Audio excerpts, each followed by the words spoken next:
বেশিরভাগ লোকেরই সকাল থেকে রাত পর্যন্ত প্রপারলি ডায়েটটা হয়, কিন্তু প্রবলেম হয় রাতে এসে। রাতে ডিনারে মনে হয় আর সেই একই রকম রুটি তরকারি খাবো না, অন্য একটা কিছু চটপটা খাই, সেখানেই ভেঙে যায় পুরো ডায়েটটা। তাদের জন্য আজকের রেসিপি ডিনার সাবস্টিটিউট।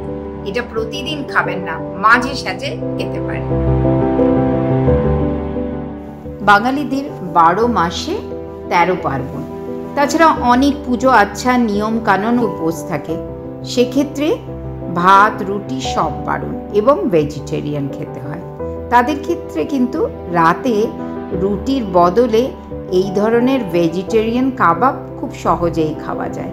আর মনে রাখবেন, আমি এখানে মাখানা ব্যবহার করেছি। আপনি কিন্তু মাখানার বদলে ওটস দিয়েও তৈরি করতে পারেন এই কাবাব।